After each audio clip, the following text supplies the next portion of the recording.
Blog Talk Radio. Hello everyone, this is Laurie Smith on Blog Talk Radio. Good morning. It is 6 o'clock here in the morning, Calgary, Alberta, Friday, July the 30th. I am happy to be here, let me tell you. This is a 30-minute live internet streaming radio broadcast from blogtalkradio.com. Chat room is open if anybody would like to sit in there.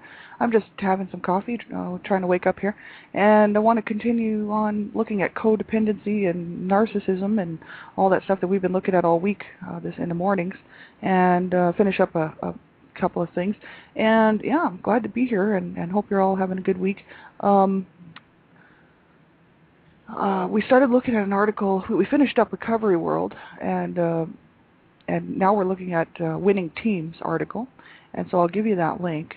And I'm also looking for another link that I had found that was regarding codependency and child abuse. I kind of really wanted to talk about that one because it's directly related to adult survivors of child abuse, right? So I'm still looking for that link, but I'll find it and we'll get to it. But yeah, I'm glad to be here, and I'm just not I want everybody to know I'm not a professional counselor or therapist. I don't hold any certificates in those areas. I'm just a private citizen who pays to do my own blog talk shows, and started doing them back last November after I found had never even really heard of Blog Talk Radio. I just sort of stumbled upon it when I was listening to Gail Crabtree's Voices of Hope here on Blog Talk Radio. And then after I listened to her show, I clicked on Create Your Own Show to see what it was all about, and before I knew it, I had a show. So I thought, well, okay, I'll do maybe one show and a week or two shows a week and see how that goes. And before I knew it, I had a number of shows going, and so yeah, it just sort of developed into what it is now. And I had no idea how long I'd be doing it, or who would be listening. But I've got over 8,000 shows listened to. People are listening, and I really appreciate it. So I just want everybody to know I'm not a professional counselor or therapist. I'm just a private citizen. I'm also a survivor of child abuse. I'm also the Canada Regional Director for Dreamcatchers for Abused Children. And I study at MRU. I'm in between courses. Really, I can't afford to go, so I had to put that on hold until I can get the finances to continue my courses for working towards my degree. So sadly enough, eventually I should be back in school. But I keep studying, and I just keep looking at all the information really that I can find regarding child abuse, child rights, and then of course because I'm a survivor, I'm looking into all of the survivor issue, related information. And it's very helpful for me. So I thought, hey, I'll pass that on to people too as well. And just to be one more voice, just to say that we're not alone and that there is help out there. And if you've looked for help and it didn't work for you, keep on looking. I've seen that just in too many websites and talked to a couple of different therapists since last November who I have met through Blog Talk Radio, and they have said, yeah, just keep searching it out, keep looking for that help. If you don't find the right therapist or counselor and they're just not working for you, to find one that actually does connect with you, for us, right? So that we can, move on in our healing journey and move on at our own pace and taking control of our healing journey, right? It's very much something that we have to do. And so we have to be responsible for our healing journey, right? And we want to be in control of it. So we're supposed to be, looking for whatever it is that helps us out, right? I found group support really awesome because I like the whole safety in numbers thing. So I like group support, and it's for me, but it might not be for everybody. Some people might feel the need to have a little bit more one-on-one help, right? And so that's why it's just important to reach out and get some help, and know that there is help out there, and we have to just keep looking for it, right? And if you're a young person under the age of 18, you really, I just ask everyone who's under the age of 18 to ask for permission to listen to my shows, mainly because there's a lot of adult content on here, and abuse is just not talked about enough. There are people out there talking about it, thank God, but the only thing we see in the mainstream media, television, newspapers, and whatnot, are the headlines of children who have been killed and murdered at the hands of their parents or caregivers, which is extremely sad. And then also, or they're in the hospital due to abuse-related injuries, right? So there's not a whole lot of talk out there about abuse and why abusers abuse and why and how we're going to prevent this and how we're going to stop this and what the after effects of abuse are regarding, adult survivor issues of child abuse and domestic violence and whatnot, right? So it's not talked about a lot, and so that's why, someone who's not heard a whole lot about abuse might be listening to my show and thinking, wow, I have all kinds of questions. Where am I going to get the help to find the information? And that's why it's important, if you're a young person who's listening and haven't heard a whole lot about abuse, you might want to have someone listen with you, like one of your parents or a relative, a family, someone you trust in your family, or a coach, a teacher, so a mentor, someone who you trust to listen to the show with you, and they can help you find some more information, right? It's just very important. I did find that article that I wanted to look at yesterday, and we'll start there, and then we'll go back and pick up from Winning Teams where we left off. So we're just going to get right on with the show here. I'm just reading from the website, and you have to listen at your own discretion, because this type of information can trigger survivors if you haven't been on your healing journey very long and you've just started it. A lot of this material can trigger people, so you have to be in a safe place when you're listening to these types of shows, any show like this, because it can trigger. And so you have to know how strong you are in your, as a survivor in your journey. And you want to make sure that, if you're not feeling all that strong, and you feel like the material might bother you, you have to just shut the show off, turn it off. Come back and listen another day when you're feeling more able to handle the information, or maybe you have someone with you who is your support person, right, for your healing journey, and then they can listen to it with you, right? And so this article, it's all about codependency, right? And codependence.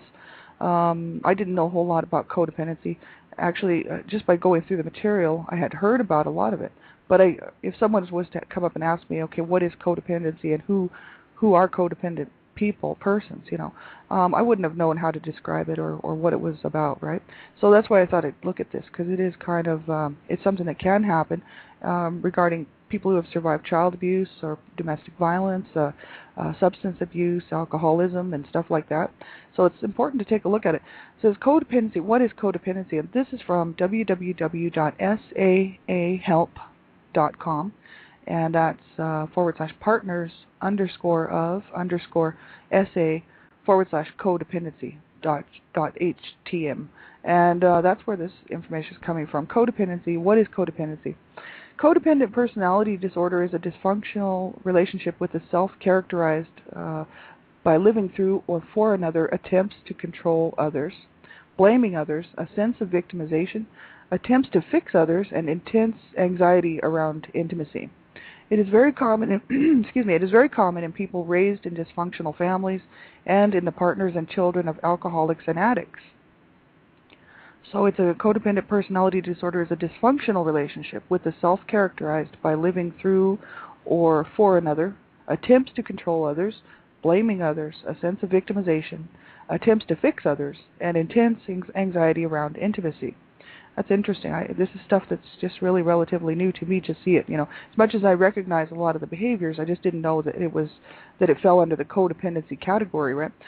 Sexual co-addicts have greater difficulty managing an illness that for the most part can be kept secret and is hard to uncover. Even the recovery is done in secret.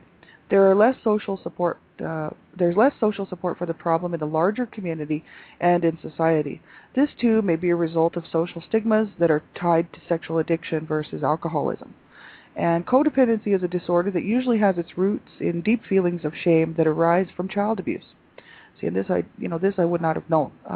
Shame is the feeling that you are not good enough, not deserving, inherently worthless than other people, bad, etc. Many people who were shamed in their histories spend much of their lives feeling themselves in such a one-down position to others. And I can relate to that totally.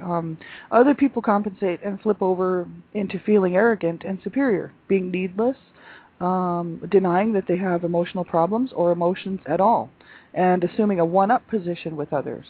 So that's interesting. I guess a person can go either way. They could be the one-down position to other people, just that much less worth it, less deserving, less good enough, right?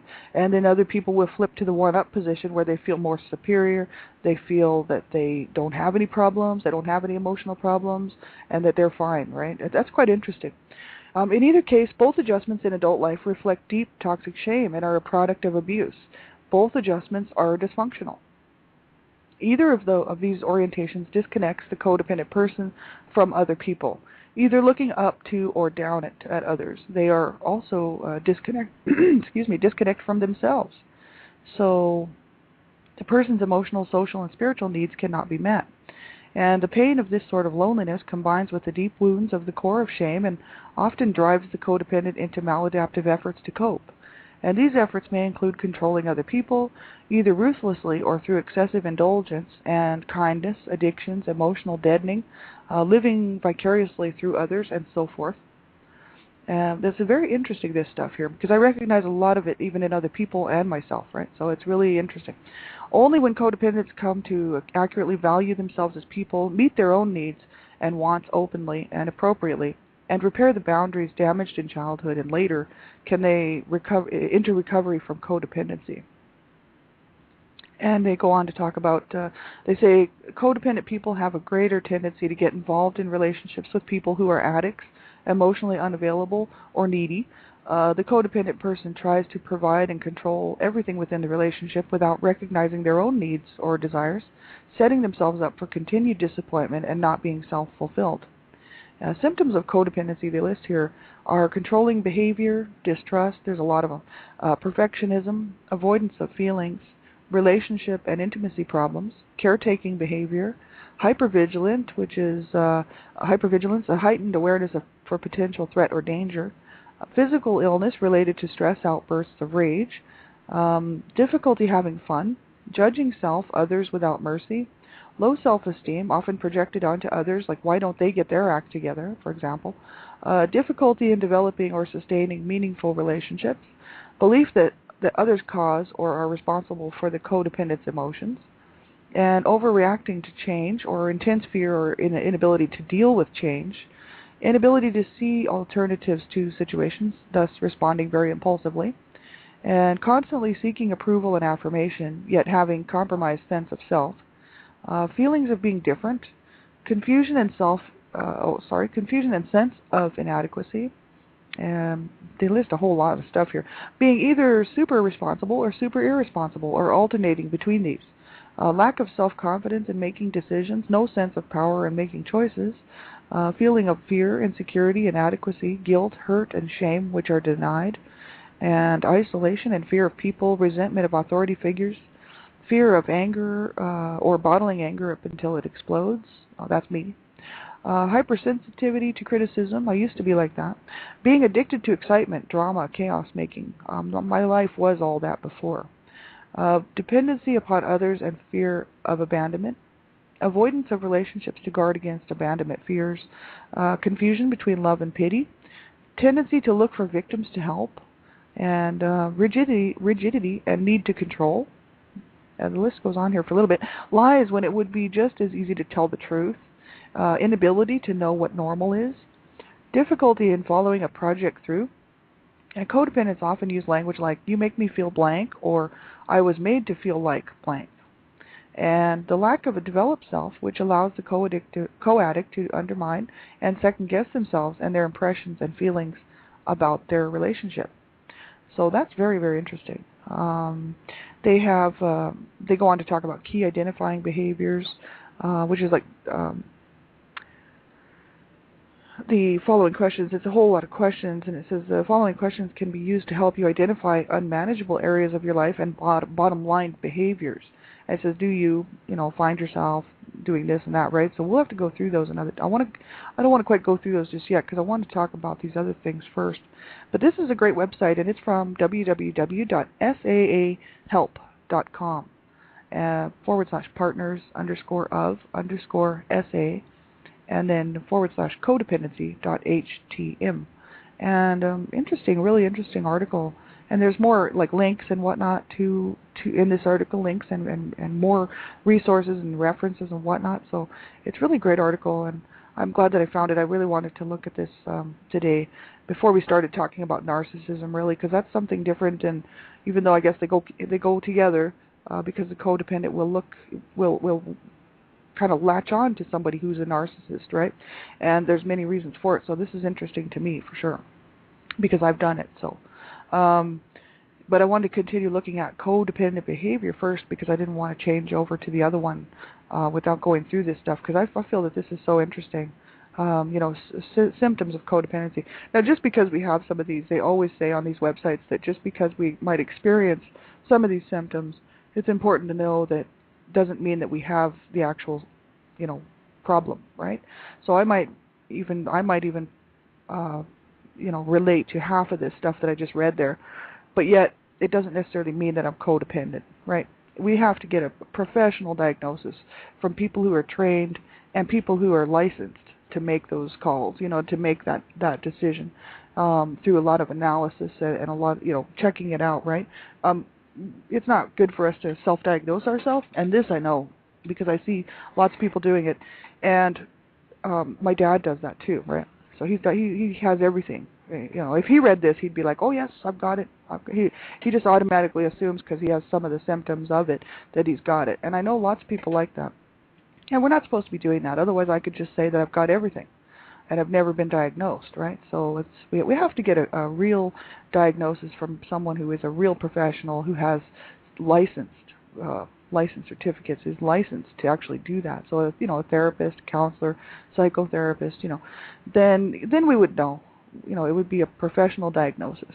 But just to sit and say that we have it, that's not very good. I just relate to some of these symptoms here, right? So that's why if I was ever diagnosed, it wouldn't be a surprise, and if I wasn't, it wouldn't be a surprise.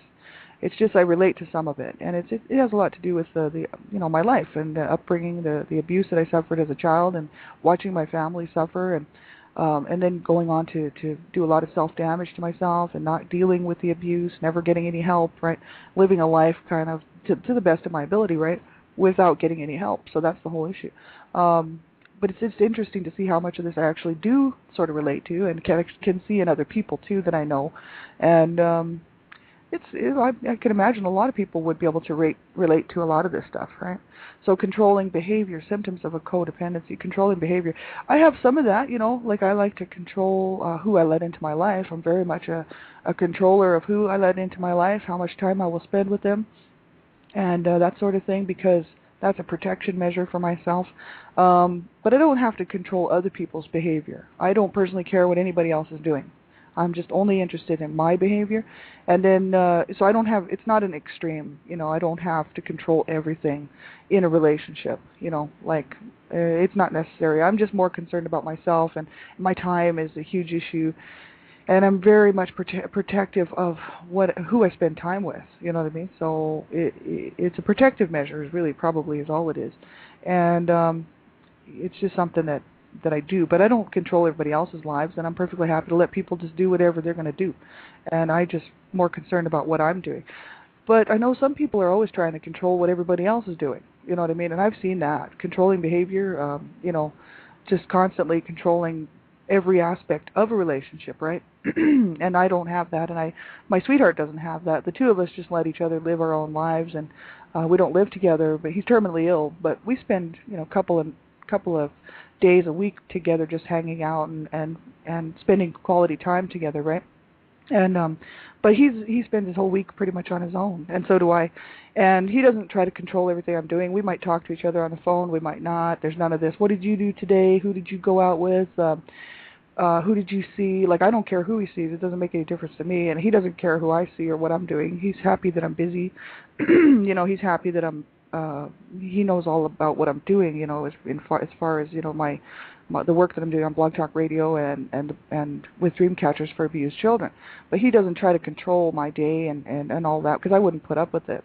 And I don't do that to him either, because he's got his life to live, and he's terminally ill, and he's got his years are compromised. So we just let each other live our lives, and we just try to enjoy each other while we're still here. And so I don't have that behavior, but I know a lot of people do. And that's why when somebody starts trying to control me, they're out of my life, completely. I'll just be like, you know what, bye-bye, because I got no time for that. But I know lots of people are like that. And I've hung around with people like that before, and that's why I won't do it again. It's just too hard to be having somebody try to run your life all the time. I mean, it's absolutely ridiculous. Distrust, that's another one, distrust, right? Now that was a problem for me a long time ago.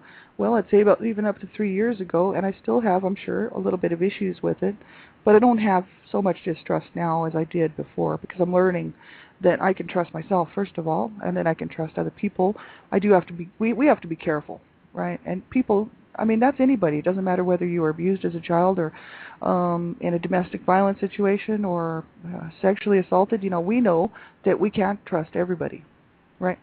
But then again, if you don't trust anybody, then you set yourself up for a very lonely life, a life full of fear and distrust and not trusting anyone. And that's not good, because that's kind of where I was at just about 3.5 years ago. Just not trusting people, period. Except for my sweetheart. But can I say I honestly trusted him? Well, I think so. But when I first met him, I didn't trust him. Broke off the relationship, and we broke off the relationship for a year, and I left and was gone and wasn't planning on coming back. And then I sat and I did a whole year's worth of work, a lot of healing at that point, just because, well, not really a lot of healing. I had to go through a lot of emotional, I don't know what you'd want to call it, trauma, because my mom had passed away, and the abuse had never been, I had never acknowledged really, or tried to even look at what she had caused me, the pain that she had caused me. And when she passed away, I knew I'd never be able to hear an apology from her, not that she ever would, but that's what I needed to hear from her lips, And so I wrote about that in my book, A Life of Death, The Redemption. I kind of detailed that year where I was just on my own and just really suffering. And I did some work there, and then I got back together with Cecil after a year. And that was great, because I did learn that if I was going to have to learn to trust people, you know what I mean? But that's been quite a few years ago now, and I'm still working on it. So that tells you it's not something that just happens overnight. Perfectionism, that, I don't know. I expect myself to be perfect. I don't expect other people to be perfect, right? And that's sad, because no one's perfect. So I am a little bit hard on myself when I do something wrong, or I miss the mark, I make a mistake, I don't do something right, or I just feel like I've hurt somebody's feelings or something, or if I do something that is just not perfect, that I'm supposed to be perfect, see? And that's all from being abused as a child. I know it is, right? Just being always made to feel like worthless, and you're never going to count, you don't matter, I should have killed you, you're just worthless to me, and stuff like that. Hearing that as a child, and then even as an older youth, and then as an adult, it starts to wear on you, you know what I mean? And so I was trying to be perfect all the time, but then I realized that I wasn't, but it's just that my own inner feelings on it were that I was lesser than, and that I should be able to be perfect and do things exactly right all the time. And that's just not the case. I did learn, over the years that I'm going to make mistakes, and I'm going to have to learn to deal with it and be okay with it. And especially this last 5 to 10 years, I mean, I've made many, many mistakes, and actually all my life I've been making mistakes, and I had to realize, hey, I'm not perfect, and just because I'm not perfect doesn't mean I have to feel bad about myself. I can learn from this stuff, you know what I mean? So I did take on a different view of that whole thing about perfectionism, and I don't have to have perfectionism in my life, that's for sure. I'm happy with things just going along. As long as they're going along, I'm happy. As far as people go, I don't expect other people to be perfect for sure, because I know that there's no such thing, right? But I know some people are really, it's hard on them. It's hard on them because they want to be perfect, and then they want other people to be perfect, and there's just no perfect thing. It just doesn't exist, right? I guess what sort of, excuse me, my voice is just terrible. One thing, I guess, perfectionism, I mean, what's perfect is just knowing that we're not perfect, and that we can learn, and we can still continue to grow. And I mean, that's perfect when you think about that, right? I mean, it's the whole idea that we can change things, we can make this world a better place. That's perfect. The actual seeking of perfection, right? There is actually on this earth, there is no perfection as far as I'm concerned. But, seeking it, I think that's perfect, because we're always then looking for what's better, trying to make things better, even in our own lives, right? In our own worlds. And I think that's important, because otherwise we'll just be happy with the status quo, and everything will continue on the way that it is, and it shouldn't, right? We should continue to grow and continue to make things better, right? Avoidance of feelings, that's, a huge issue for people who have survived any kind of abuse, right? Any kind of trauma in your life. Lots of people have experienced trauma, not abuse, but other types of trauma. Illnesses, death in the family, just anything that could cause a person to be so, have so much pain and heartache, and have all these feelings and emotions, and breakups, marriage breakups, and just anything can happen like that is so traumatic, right?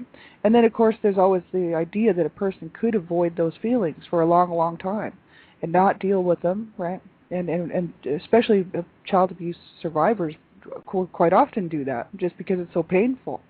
And quite often the memories are pushed so far back, the feelings are pushed so far back, that as adult survivors we have a hard time connecting with that, excuse me, with the feelings that are surrounding that abuse that we suffered, right? It's very, very hard, and I know that we all have to face this stuff when we're ready. I was ready 3 years ago, and that's at the point when I was actually ready to say, okay, I'm going to fight to live, and I'm going to fight to have a good life. I'm going to face this. And I started writing my blog about last October, so it's going on, getting close to a year now. But I started writing my blog, and that was called Not So Fond Memories: Growing Up in an Abusive Home. And I made it a public-facing blog, and I shared it with everybody because I wanted people to see what I had been through and what my family had been through. And I wanted the truth to come out. I thought, I'm not going to go to my grave with this. The rest of my family is going to pretend that none of this happened. And they're just going to pretend that it was great and there was no problems and there was no abuse and everybody was happy. And, I thought, this is ridiculous. This was wrong, incredibly wrong, what happened in our family. And it never should have happened. Can we change it? No. But can we help ourselves and move forward? Yes.